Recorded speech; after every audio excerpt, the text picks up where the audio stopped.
Hello students, मैं doctor S के Garg, associate professor in zoology. आज मैं आपको सेल ऑर्गेनेली, कोशिका अंगक, एंडोप्लाज्मिक रेटिकुलम के बारे में बताऊंगा। और एंडोप्लाज्मिक रेटिकुलम भी मैंने दो भागों में बांटा है। एक उसके स्ट्रक्चर्स, उसका ओरिजिन, उनके एंजाइम्स, और दूसरा part functions of the endoplasmic reticulum. तो आज के लेक्चर में मैं आपको एंडोप्लाज्मिक रेटिकुलम फर्स्ट के बारे में बताऊंगा। तो first of all, cytoplasmic vacuolar system, इसको बोलते हैं कोशिका धानी और कोशिका द्रव्यधानी प्रणाली। यूकेरियोटिक कोशिकाओं में ग्राउंड प्लाज्म या साइटोसोल या हाइलोप्लाज्म को कुछ समय तक रचनाहीन तरल माना जाता रहा है, लेकिन 1970 में इलेक्ट्रॉन माइक्रोस्कोप से ये पता चला कि यह सूक्ष्म नलिकाओं का जाल है, जिसे माइक्रोट्रेबिकुलर लेटिस कहते हैं। इसके द्वारा कोशिका के अंगक अपने स्थान पर स्थित रहते हैं तथा अन्य कोशिका द्रव्य तंतुओं एवं सूक्ष्म नलिकाओं से जुड़े रहते हैं। यह जाल किनारों पर कोशिका कला से जुड़ा रहता है तथा दूसरी ओर कोशिका अंगकों को आपस में जोड़ता है। ये नलिकाएं अपना क्रम बदलती रहती हैं और वातावरण से प्रभावित होकर अपना रूप बदलती रहती हैं, किंतु नष्ट नहीं होती हैं। इनका रूपांतरण मैग्नीशियम आयन व कैल्शियम आयन की कंसंट्रेशन पर निर्भर करता है। साइटोप्लाज्मिक मैट्रिक्स में मेम्ब्रेन की एक प्रणाली होती है जो मैट्रिक्स को अनेक कक्षों व उपकक्षों में विभाजित करती है। इनको सामूहिक रूप से साइटोप्लाज्मिक वैक्यूलर सिस्टम कहते हैं। एंडोप्लाज्मिक रेटिकुलम, गोल्गी apparatus व न्यूक्लियर मेम्ब्रेन इसमें सम्मिलित होते हैं। यह कोशिका द्रव्य को अनेक कक्षों में विभाजित करती है जो स्वतंत्र रूप से कार्य करते हैं। अब हम बात करेंगे एंडोप्लाज्मिक रेटिकुलम की, इसकी डिस्कवरी के बारे में। एंडोप्लाज्मिक रेटिकुलम केवल इलेक्ट्रॉन माइक्रोस्कोप की सहायता से ही देखे जा सकते हैं, क्योंकि इनकी स्ट्रक्चर इतना छोटा होता है कि हम उनको अपनी नेक्ड आई से नहीं देख सकते, but we can see with the help of the electron microscope. Endoplasmic reticulum की खोज 1945 में पोर्टर नाम के वैज्ञानिकों ने और उनके साथियों ने, उनके साथी में क्लाउडे एंड फुलम ने की थी। और एंडोप्लाज्मिक रेटिकुलम का नाम पोर्टर ने ही 1953 में दिया। पहले यह माना जाता था कि एंडोप्लाज्मिक रेटिकुलम एंडोप्लाज्म में ही पाया जाता है। इसी आधार पर इनका नाम एंडोप्लाज्मिक रेटिकुलम रखा गया। यहाँ पर यह बताना जरूरी है कि ये सेल है, ये केंद्रक है, और इसके चारों तरफ जो मैंने अभी बताया आपको, साइटोप्लाज्म न्यूक्लियस और ये साइटोप्लाज्म पाया जाता है। तो जो बाहर होता है, जो बाहर का हिस्सा होता है, यहाँ पर ये न्यूक्लियस, और ये अंदर की तरफ का जो इसके केंद्रक के पास वाला जो हिस्सा होता है उसको एंडोप्लाज्म बोलते हैं, ये वाला। और बाहरी जो हिस्सा होता है उसको एक्टोप्लाज्म कहते हैं। तो अब से पहले ये माना जाता रहा है कि जो ये एंडोप्लाज्म है ये केवल कहाँ मिलता है, एंडोप्लाज्म में मिलता है, एंडोप्लाज्म। तो इसीलिए उस आधार पर ही इसका नाम एंडोप्लाज्मिक रेटिकुलम रखा गया है। लेकिन बाद की खोजों से, बाद के अनुसंधानों से ये पता चला है कि ये जो जाल है, ट्यूब्यूल्स का जो जाल है, ये केवल एंडोप्लाज्म में न रह करके एक्टोप्लाज्म तक फैला रहता है। इसकी लोकेशन, एंडोप्लाज्मिक रेटिकुलम लगभग सभी यूकेरियोटिक कोशिकाओं में पाया जाता है। यह कुछ एग्स में, एम्ब्रियोनिक कोशिकाओं में, परिपक्व स्तनियों की लाल उदर कणिकाओं में एवं प्रोकैरियोटिक कोशिकाओं में एब्सेंट होता है। यह समस्त कोशिका द्रव्य में विस्तारित रहता है। पूरी की पूरी जो मान लिया कोशिका द्रव्य है, ये केंद्रक है, ये कोशिका द्रव्य है, ये सब में पूरे के पूरे में फैला रहता है।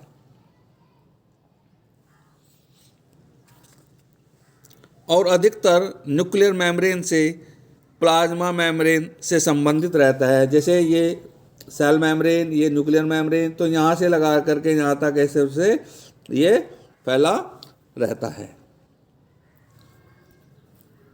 और कभी कभी यह दोनों मेम्ब्रेन से जुड़ा भी रहता है। ये डायग्राम एंडो संरचना स्ट्रक्चर के बारे में। एंडोप्लाज्मिक रेटिकुलम 3 रूपों में पाया जाता है। नंबर 1 सिस्टर्नी, वेसिकल्स और ट्यूब्यूल्स। ट्यूब्यूल्स जो है तो ये इनके बारे में डिटेल्स में आगे बताऊंगा। तो ये इनकी अलग अलग फॉर्म यहाँ पर मैंने बताई हैं। ये पूरी की पूरी एक यूकेरियोटिक कोशिका का डायग्राम है। और जैसा कि मैंने बताया था, ये न्यूक्लियर मेम्ब्रेन से लगा करके सेल मेम्ब्रेन तक फैला रहता है। ये जो येलोइश दिखाई दे रहा है, ये सारा का सारा क्या है? ये सारा का सारा क्या है? Endoplasmic reticulum. केंद्रक कला से लगा करके कोशिका कला तक ये फैला रहता है। ये डायग्राम ये बताने के लिए स्पष्ट ये बताता है कि इसका जो एक्सपेंशन है, इसका जो फैलाव है, वह केंद्रक कला से कोशिका कला तक होता है। सिस्टर्नी क्या होती हैं? जो फर्स्ट पार्ट है, ये लंबे आकार के चपटे तथा प्राय असाकित नालाकार वेसिकल्स हैं। यह समानांतर कतारों में इस प्रकार से, जैसा ये, फिर दूसरा ये, तीसरा ये एक दूसरे के पैरेलल होते हैं।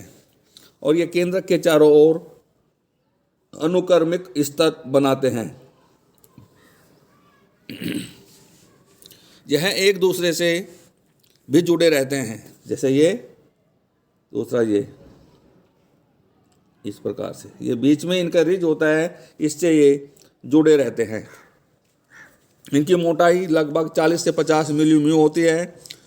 जो कोशिकाएं प्रोटीन सिंथेसिस में ज़्यादा व्यस्त रहती हैं, उनमें इनकी संख्या अधिक होती है। जैसे लीवर सेल, पैंक्रियास सेल, उनमें सिस्टर्नी के रूप में एंडोप्लाज्मिक रेटिकुलम मिलता है।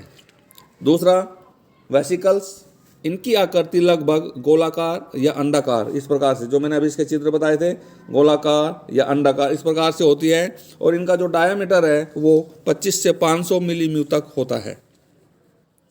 यह अधिकतर सभी कोशिकाओं में पाए जाते हैं, परंतु पैंक्रियाज की कोशिकाओं में अधिक मात्रा में पाए जाते हैं। ट्यूब्यूल्स, थर्ड वन, ये शाखित, मैंने अभी बताया था, आपने अगर डायग्राम में ध्यान दिया होगा, जो मैंने डायग्राम बताया था, ये इस प्रकार से शाखित, लाइक दिस, इस प्रकार से ये होते हैं। ये शाखित रचनाएं हैं, विभिन्न आकृति की होती हैं, जो सिस्टर्नी और वेसिकल से मिलकर एक जाल बना लेते हैं। ये प्राय 50 से 190 मिलीमीटर व्यास की होती हैं। अधिकतर उन कोशिकाओं में पाए जाते हैं जो स्टेरॉइड्स बनाने में व्यस्त रहती हैं। स्टेरॉइड्स का मतलब कोलेस्ट्रॉल, ग्लाइसरोल्स और हार्मोन्स, जो वो इस तरह की ये बनाते हैं, कोलेस्ट्रॉल, ग्लाइसरोल्स और हार्मोन स्टेरॉइड्स बनाते हैं, उनमें इनकी संख्या अधिक होती है। कोशिका चक्र, अब मैंने आपको जो कोशिका डिवीजन के बारे में बताया था तब, तो कोशिका चक्र के समय ये तीनों अवस्थाएं एक ही कोशिका में एक ही समय पर या अलग अलग समय पर देखी जा सकती हैं। यह 2 अवस्थाएं कोशिका द्रव्य को 2 भागों में बांट देती हैं, एक तो उनके अंदर, दूसरा उनके बाहर, जिसको साइटोप्लाज्मिक मैट्रिक्स कहते हैं। तो एंडोप्लाज्मिक रेटिकुलम 2 प्रकार की सतह रखता है, जैसे ये कोशिका, ये केंद्रक, और ये क्या है? Endoplasmic reticulum. तो एंडोप्लाज्मिक रेटिकुलम एक तो साइटोप्लाज्म इसके बाहर हो गया और एक साइटोप्लाज्म इसके अंदर हो गया।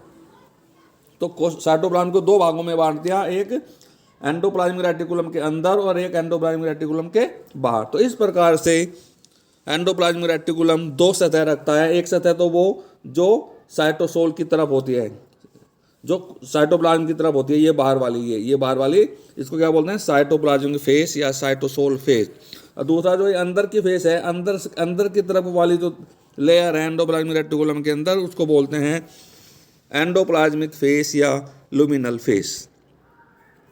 अल्ट्रा स्ट्रक्चर, इसके बारे में अल्ट्रा स्ट्रक्चर मैंने पहले भी बताया था, वो है स्ट्रक्चर जो इलेक्ट्रॉन माइक्रोस्कोप से देखने से आता है, उसको अल्ट्रा स्ट्रक्चर कहते हैं। वो चाहे किसी का भी हो। यहाँ पर हमने एंडोप्लाज्मिक रेटिकुलम इलेक्ट्रॉन माइक्रोस्कोप से देखा है, तो इसको हम बोलते हैं ultra structure of endoplasmic reticulum. दोनों प्रकार के रेटिकुलम यूनिट मेम्ब्रेन के दोहरे स्तरों, डबल मेम्ब्रेन के बने हुए होते हैं। और प्रत्येक मेम्ब्रेन 50 से 60 एंगस्ट्रोम मोटी होती है। एंडोप्लाज्मिक रेटिकुलम की मेम्ब्रेन केंद्रक कला, कोशिका कला व गोल्गी कॉम्प्लेक्स से जुड़ी रहती है। एंडोप्लाज्मिक रेटिकुलम की जो पैसेज जो कैविटी होती है वो बहुत विकसित होती है। ये बीच वाली, इसको कैविटी बोलते हैं, ये बहुत ज़्यादा विकसित होती है और इसके अंदर सेक्रेटरी प्रोडक्ट्स के पैसेज का कार्य करती है ये। और पैलेडे 1956 ने एंडोप्लाज्मिक रेटिकुलम की कैविटी में इन ग्रेन्यूल्स को देखा था। तो एंडोप्लाज्मिक रेटिकुलम की मात्रा एक कोशिका से दूसरी कोशिका में कम या अधिक हो सकती है। किसी में कम हो सकता है, किसी में अधिक हो सकता है। सो फॉर एग्जाम्पल स्पर्मेटोसाइट्स में एंडोप्लाज्मिक रेटिकुलम के कुछ ही वैक्यूल्स पाए जाते हैं। एडिपोस टिश्यू के अंदर यह बिल्कुल साधारण होता है, इसके कुछ ट्यूब्यूल्स पाए जाते हैं। जबकि वो कोशिकाएं जो प्रोटीन सिंथेसिस में अधिक सम्मिलित होती हैं उनके अंदर एंडोप्लाज्मिक रेटिकुलम अधिकता में मिलता है। और एक नई टर्म सार्कोप्लाज्मिक रेटिकुलम, जो मांसपेशियों की जो कोशिकाएं हैं उनमें जो एंडोप्लाज्मिक रेटिकुलम मिलता है उनमें उनका नाम सार्कोप्लाज्मिक रेटिकुलम होता है। इसके टाइप्स, एंडोप्लाज्मिक रेटिकुलम के टाइप्स, क्रियाशीलता के आधार पर इनको दो भागों में बांटा गया है। नंबर 1 स्मूथ सरफेस रेटिकुलम या एग्रेनुलर रेटिकुलम, चिकने पृष्ठ वाला या एकनिकीय हिंदी में कहते हैं। इनकी वाल, एसईआर की वाल चिकनी होती है, चिकनी, ये वर्ड जो है चिकनी है, ये चिकनी होती है। उनके ऊपर राइबोसोम्स नहीं लगे होते हैं। इस प्रकार के एंडोप्लाज्मिक रेटिकुलम उन कोशिकाओं में मिलते हैं जो प्रोटीन संश्लेषण नहीं करती।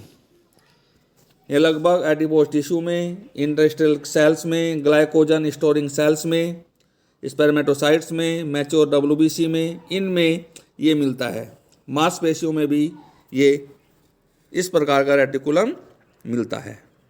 रफ एंडोप्लाज्मिक रेटिकुलम को ग्रेनुलर रेटिकुलम कहते हैं या कणिका में कहते हैं या खुदरा हिंदी में कहते हैं। तो इनकी वाल पर राइबोसोम, जैसे ये है तो इनकी वाल पर इस प्रकार से राइबोसोम्स लगे रहते हैं, इसलिए ही इनको रफ एंडोप्लाज्मिक रेटिकुलम कहते हैं। क्योंकि राइबोसोम्स प्रोटीन संश्लेषण के लिए वाइटल रोल करते हैं, इसलिए रफ एंडोप्लाज्मिक रेटिकुलम उन कोशिकाओं में अधिक पाया जाता है जिनमें प्रोटीन सिंथेसिस होता है। से फॉर एग्जांपल पैंक्रियाज की cell, plasma cells, goblet cells, liver cells, इन सब में अधिक मिलता है। तो राइबोसोम्स में आरएनए की उपस्थिति के कारण, जो राइबोसोम्स में आरएनए पाया जाता है तो उसके कारण से rough endoplasmic reticulum basophilic stain, biological stain को ग्रहण कर लेता है। इसके ओरिजिन के बारे में अभी कोई निश्चित ज्ञान नहीं है, परंतु एंडोप्लाज्मिक रेटिकुलम की कला व केंद्रक कला प्लाज्मा मेम्ब्रेन में समानता होती है। जो एंडोप्लाज्मिक रेटिकुलम की मेम्ब्रेन न्यूक्लियर मेम्ब्रेन के इवेजिनेशन से विकसित होती है। मतलब ये न्यूक्लियर मेम्ब्रेन है, ये सेल है तो ये बाहर को निकल जाती है। इवेजिनेशन का मतलब बाहर निकलना, तो इससे ये डेवलप होती है। और इस तथ्य से भी बल मिलता है कि न्यूक्लियर मेम्ब्रेन कोशिका विभाजन की टीलोफेज अवस्था में एंडोप्लाज्मिक रेटिकुलम के वेसिकल से विकसित होती है। जब डिवीजन होता है तो ये वेसिकल्स, एंडोप्लाज्मिक रेटिकुलम के वेसिकल्स आपस में यहाँ पर इससे जुड़ जाते हैं और ये बाद में फिर एक न्यूक्लियर मेम्ब्रेन बना देते हैं। तो इससे ये सिद्ध होता है कि एंडोप्लाज्मिक रेटिकुलम का ओरिजिन न्यूक्लियर मेम्ब्रेन से होता है। ये साइंटिस्ट थे सीकविड्स एंड पैलेडे के अनुसार रफ एंडोप्लाज्मिक रेटिकुलम का निर्माण होता है और बाद में स्मूथ एंडोप्लाज्मिक रेटिकुलम बनता है। केमिकल कंपोजिशन की बात करें, केमिकल कंपोजिशन इससे 30 से 50% भाग लिपिड का और 40 से 60% भाग प्रोटीन का बना हुआ होता है। और लिपिड में भी 50 से 60% जो भाग होता है वो फॉस्फोलिपिड्स, प्लाज्मोलेजेंस, गैंग्लियोइड्स प्रमुख होते हैं।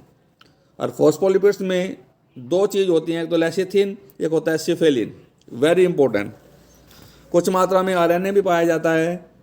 प्रोटीन भाग संरचनात्मक कार्यात्मक प्रोटीन रचित होता है।